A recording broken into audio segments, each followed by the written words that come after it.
Assalamualaikum warahmatullahi ta'ala wabarakatuh.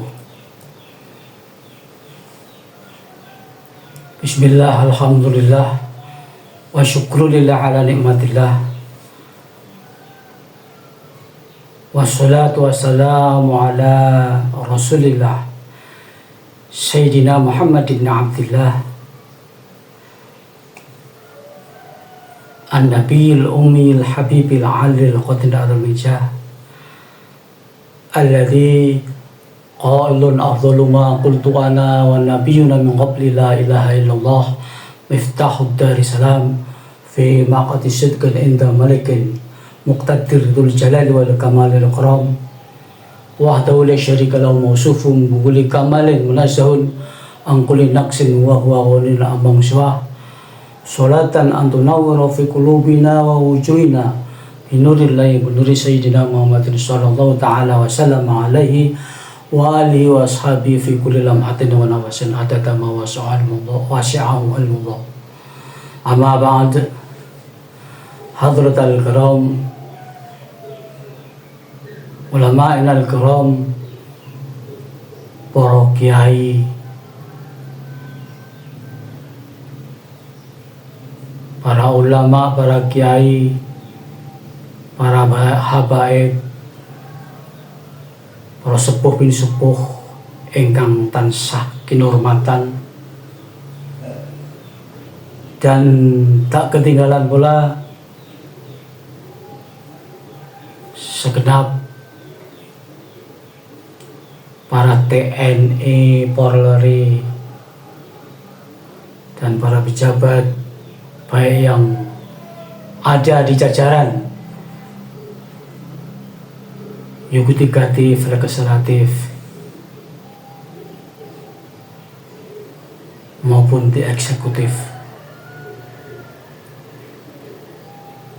Semua hadirin wal hadirat yang dirahmati Allah, yang semoga akidah kita, keimanan kita senantiasa dijaga oleh Allah Ta'ala, sehingga sampai pada akhir hayat nanti kita dalam keadaan mati husnul khotimah, tetap membawa iman, Islam, ihsan, tidak mudah terobang-ambing oleh arus zaman, lebih-lebih zaman yang jahiliyah modern sekarang ini. Dan tak lupa saya aturkan ahlan wa sahlan bi hudurikum sedayane sugeng rawuh. Semoga kita senantiasa mendapat rahmat dan barakah serta keselamatan fiddin wa dunya wal akhirah. Tak lupa marilah kita sanjungkan, kita curahkan kepada Nabi Agung Baginda Muhammad sallallahu alaihi wasallam sholawat yang tiada henti-hentinya, dengan sholawat yang bisa memberikan kepada kami, kepada kita, anugerah yang sempurna, kebahagiaan puncak dunia dan akhirat kelak. Amin, amin ya rabbal alamin. Marilah kita mulai acara episode kedua dari polemik Nasab Ba'alawi, episode kedua atau jilid kedua, agar jelas terang benderang. Kalau yang pertama sudah tentang episode pertama adalah tentang sejarah awal munculnya Polemik Pahlawi yang sudah ratusan tahun yang lalu. Kemudian berikut ini kelanjutannya. Kepada yang akan bertanya, monggo silahkan. Siapakah sosok Kiai Haji Ahmad Calwani yang suka bikin narasi-narasi hoaks dalam Thariqah Al-Mutabaroh? Oh, sosok Al-Mukarram Kiai Haji Ahmad Calwani. Siapakah beliau yang suka membuat hoaks dalam kalangan Thariqah Al-Mutabaroh? Kiai Haji Calwani adalah putra dari seorang mursyid Thariqah,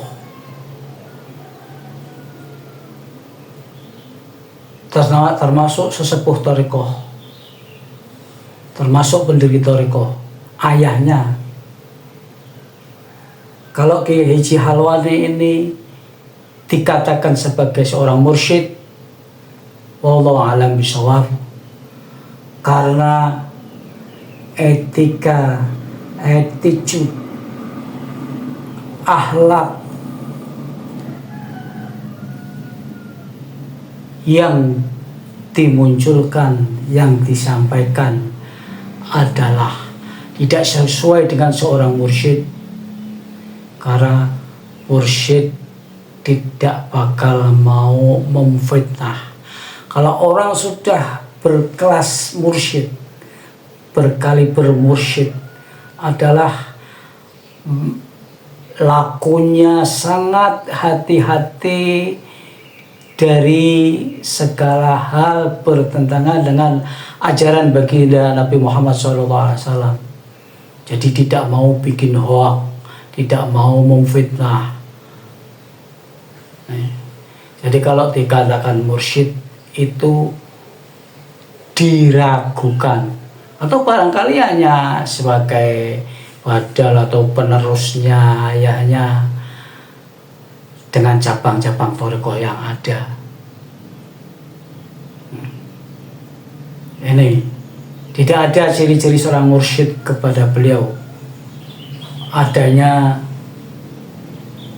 suka membuat fitnah, suka membuat hoaks.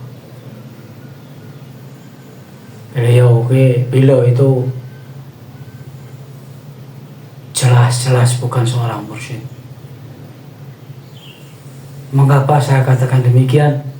Suatu contoh,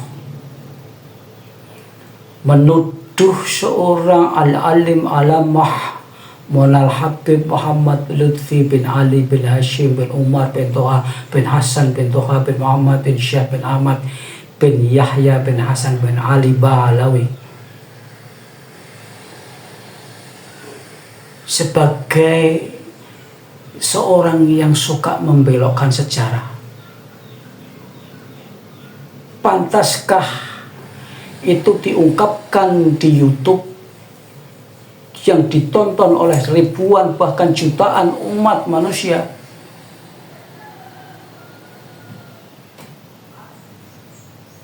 Yang belum jelas fakta kebenarannya. Saya bukakan satu saja. Mengatakan bahwa membelokkan sejarah NU, bahwa Mbah Hasyim Asy'ari dimasukkan ke jajaran pendiri NU, itu adalah pembelokan sejarah. Bohong itu. Kiai Calwani bohong. Coba diklarifikasi. Yang namanya sejarah itu tidak hanya sejarah yang tertulis, sejarah itu ada yang tertulis, ada yang tidak tertulis. Bahkan banyaknya yang tidak tertulis bisa melebihi yang tertulis. Contoh, coba semak ini, waktu P3 ada konflik dengan Golkar di zaman itu, sampai kalau di Pekalongan nyampe yang kuning tidak disolati, yang disponsori oleh Kiai Haji Afifuddin dari Mangkang, Semarang.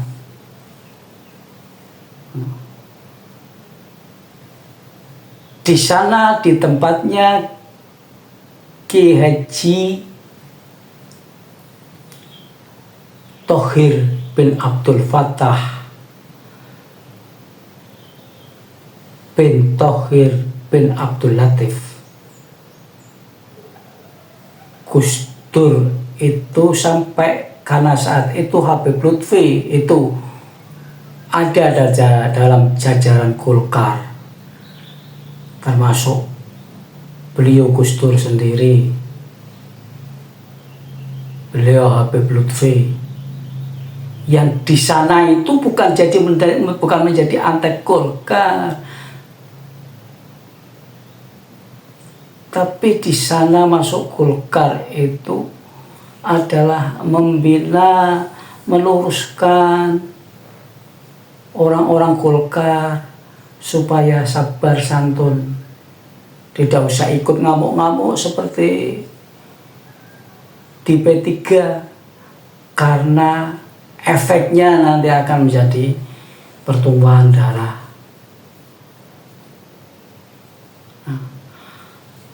Lah, Gus Dur datang ke Kiai Thohir dengan pidatonya, saksinya masih banyak, sekarang yang hidup masih banyak. Gus Dur mengatakan, aku titip kepada Habib Lutfi, beliau Habib Lutfi adalah guru saya. Itu kata Gus Dur. Saya bertorikoh kepada beliau Habib Lutfi pas seperti pada torekohnya kakek saya Kiai Hasyim Asy'ari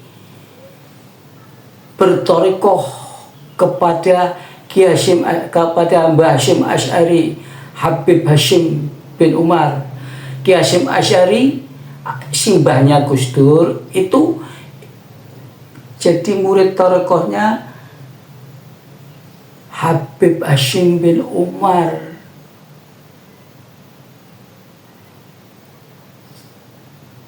Nah, kalau Ki Halwani mengatakan torekohnya Kiai Hasyim Asy'ari kemana-kemana, seorang ulama besar itu torekohnya tidak satu saja. Orang yang kecil seperti saya ini tidak satu torekohnya, apalagi yang besar. Lah, Habib Lutfi itu membimbing, menaungi, dan mendapat torekoh itu dari seluruh torekoh yang ada dalam Al-Mu'tabaroh. Beliau sebagai mursyid dari segala mursyid. Makanya jangan heran kalau ulama-ulama, para mursyid torekoh sedunia nyampe 7 bulan lebih itu mengakui bahwa Habib Lutfi adalah ulama nomor 1 di dunia saat sekarang. Beliau kutubnya. Maka kalau Mbah Hasyim Asy'ari bertorekoh kepada Habib Hasyim bin Umar bin Toha bin Hasan bin Toha bin Muhammad bin Syekh bin Ahmad bin Yahya, adalah sangat logis, sangat masuk akal, karena yang bicara itu cucunya. Jadi Gus Dur itu berguru torekoh kepada Maulana Habib Muhammad Lutfi, dan Kiai Hasyim Asy'ari berguru torekoh kepada Maulana Habib Syed Hashim bin Umar bin Toha bin Hasan bin Toha bin Ahmad bin Syahmat bin Yahya yang bergelar sebagai Sayyidul Kutub. Jadi kutubnya saat itu dipegang oleh Habib Hasyim. Makanya Kiai Hasyim Asy'ari bertorekoh pada beliau. Dan seorang, apalagi Kiai Hasyim Asy'ari, seorang ulama, saya yang kroco, yang kecil semacam ini, guru mursyid adalah pemandu kehidupan saya. Urusan fid dunya wal akhirah adalah beliau yang saya pegangi, yang saya kodali. Maka Kiai Hasyim Asy'ari kalau disetir oleh Habib Hasyim itu tidak mustahil. Jadi Ki Halwani diklarifikasi, bila perlu dialog sama saya, mau di PBNU pusat, mau atau di PB di Jawa Tengah, di Semarang, bisa kita berbicara, berdialog tentang apa yang Anda gembor-gemborkan Al-Mukarram Romo Kiai Haji Ahmad Halwani. Apa yang Anda gembar-gemborkan, membolak-belokkan sejarah adalah salah.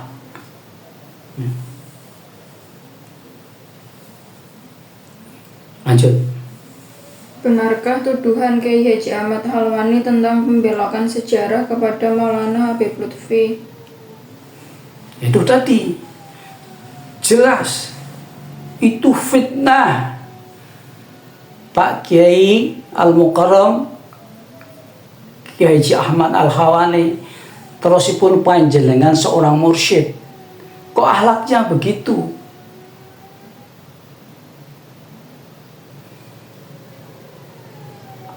Apakah Anda tidak berpikir bahwa santri-santri Anda akan memahami hal ini dan berbelok kepada mengikuti Habib Lutfi dan meninggalkan panjenengan karena panjenengan hoaknya, fitnahnya besar yang tidak pantas sebagai seorang mursyid? Jadi apa yang disampaikan oleh Maulana Habib Muhammad Lutfi adalah fakta, benar-benar fakta, bukan sebagai pembelokan sejarah. Hanya saja orang sekarang sampai sejarawan yang disebut profesor, doktor, tidak perlu saya sebutkan orang-orangnya, itu fokus pada tekstual di balik sejarah yang mengandung sejarah lebih komprehensif itu tidak ditengok. Coba saja, mohon maaf Bapak Anhar Gonggong, ayo katakan bupati pertama Pekalongan siapa? Lihat sejarah. Kalau Anda melihat sejarah akan tahu bahwa bupati pertama Pekalongan yang dibuat oleh Belanda, itu sejarah yang dibuat oleh Belanda adalah seorang Chinese yang bernama Tan Kuijan. Padahal salah. Versi masyarakat, no. Dan alhamdulillah ditulis di Pekalongan itu banyak orang ulama-ulama yang kreatif. Karena beliau tahu, punya perasaan, punya zon besok akan dibelokkan oleh Belanda oleh sejarah. Akhirnya ada yang ditulis, ternyata bupati pertama Pekalongan adalah bukan Kang Wejan, Pangeran Aryo Tijaningrat, dan pendiri Masjid Wakaf Pekalongan, pendiri masjid, bupati pertama, dan beliau seorang ulama. Kalau pagi memakai belangkon, mengikuti formalitas sebagai adipati, mengikuti Belanda. Tapi kalau malam pakai jubah, pakai gamis, pakai imamah, mengajarkan tafsir Jalalain. Beliau ada di bawah pemerintahan Belanda, tapi beliau aslinya musuh dalam selimut, musuh Belanda. Ini cerdasnya ulama kita, maka banyak yang terseret kepada hoak karena hanya berpatokan pada sejarah tekstual saja. Lanjut pertanyaannya. Mengapa sanad Thariqah Sadjaliyah Habib Lutfi ke Mbah Malik tidak diakui oleh para begal Ba'alawi? Nah ini, para begal ini sejarah bikin hoak, tapi akan ketahuan kebodohannya karena tidak terlalu tahu tarikh.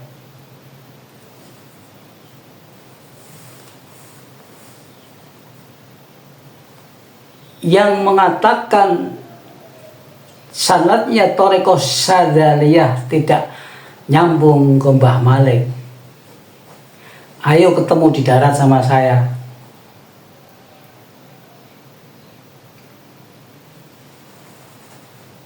Anda tahu apa Mbah Malik? Oh, tanyanya orang yang tidak berkepentingan dengan Thariqah, yang bilangnya katanya.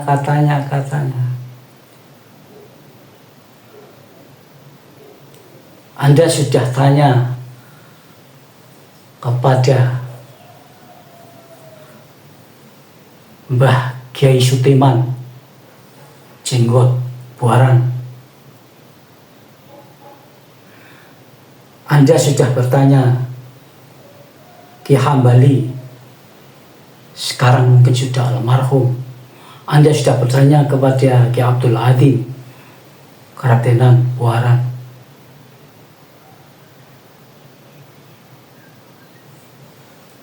Beliau Ki Abdul Adim yang menulis maqasid sholawat yang diijazahi oleh Mbah Malik di tempatnya Mbah Sutiman. Yang menulis adalah Kiai Abdul Adim, yang menyaksikan di situ ada Habib Lutfi dan Mbah Sutiman. Beliau bertiga itu diijazahi maqasid, dan tapi yang menggelar maqasid justru sekretarisnya nggak mau menggelar. Habib Lutfi sebagai seorang Habib nggak mau menggelar. Brian Mbah Sutiman sebagai tuan rumah, yang sampai sekarang maqasid itu setiap minggu dibuka, dibacakan. Yang kaifiahnya diantaranya sekali membaca maqasid itu, kata Mbah Malik, haram masuk neraka.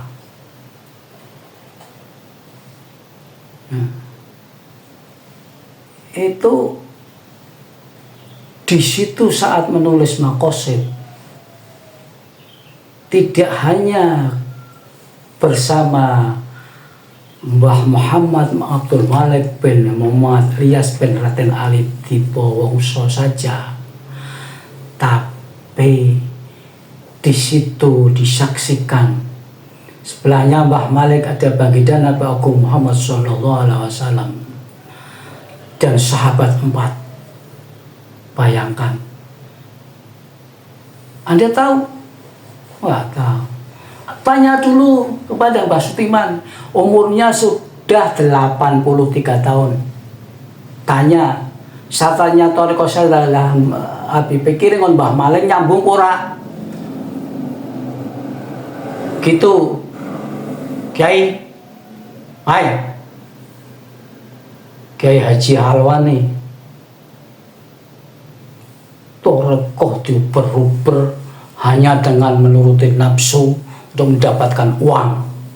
Memalukan. Hanya gengsi. Karena sebagai seorang pendiri, abahnya sebagai seorang pendiri tidak dijadikan ketua.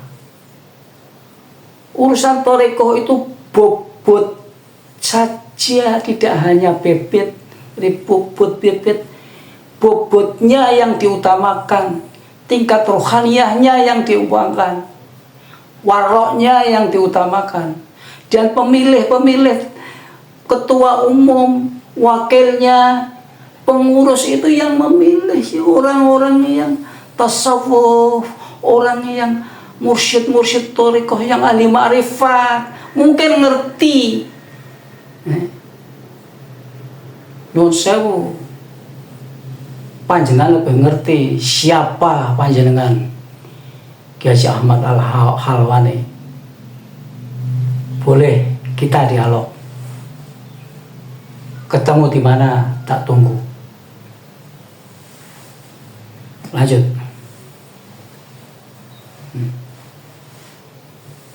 Sudah selesai. Nah, jadi, nah mohon maaf ini pertanyaan selanjutnya akan saya buka kepada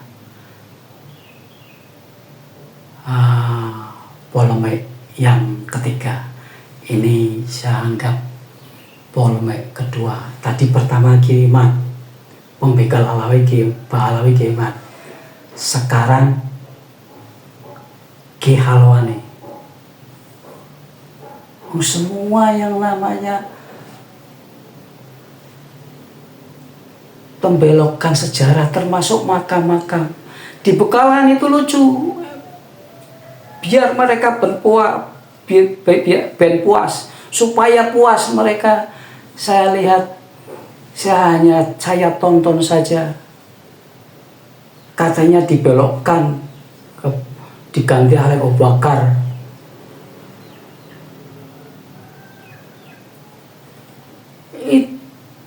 Itu kan nama asli. Saya tahu tarikhnya. Beliau Sinal Abu Bakar Soeb Geritan itu aslinya dari Yaman masuk ke Banjarmasin. Di sana membawa Rotibul Haddad, menggelar Rotibul Haddad. Kalau tidak mengakui Abu Bakar Soeb Geritan, berarti sampan tidak mengakui tarikh di Banjarmasin, karena di Banjarmasin ditulis sanad Rotibul Haddad ini adalah beliau Sinal Abu Bakar Soeb Geritan.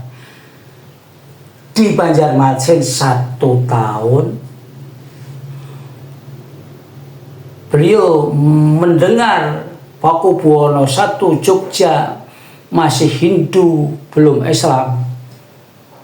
Maka beliau langsung meloncat ke Jogja dan mengislamkan Jogja.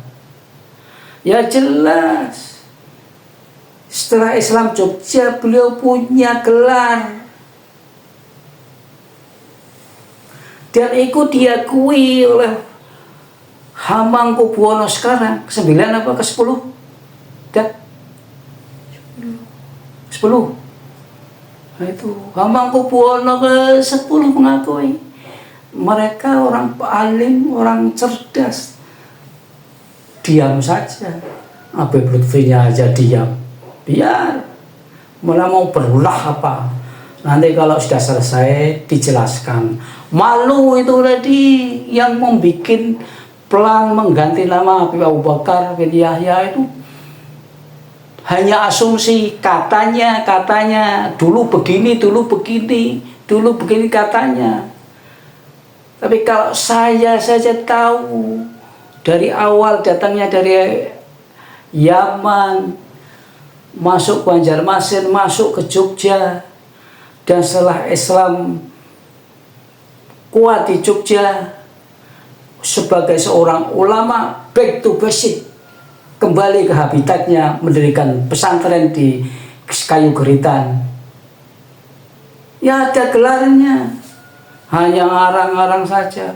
Termasuk itu semua makam Habib Hasan bintu Habib Yahya Semarang.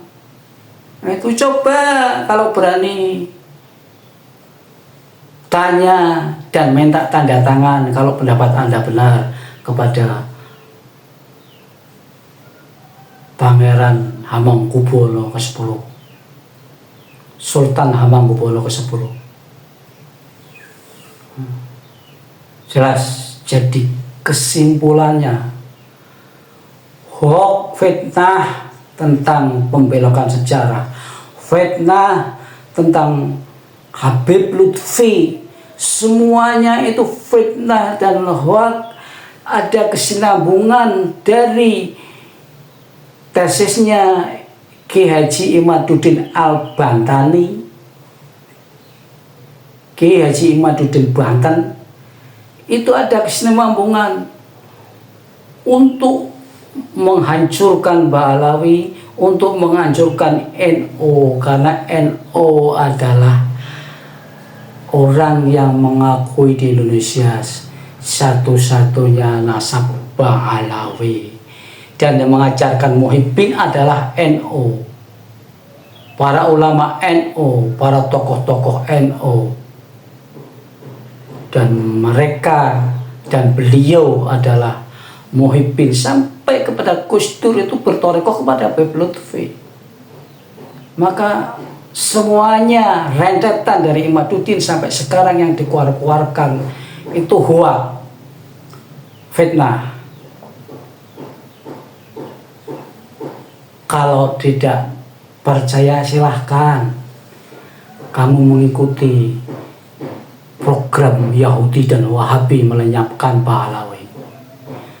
Dan NU adalah termasuk wadah yang kuat, yang kokoh tentang pendidikannya, tentang Muhibbin kepada Pahlawi, bagaimana Muhibbin kepada Pahlawi. Selanjutnya, wassalamualaikum warahmatullahi wabarakatuh.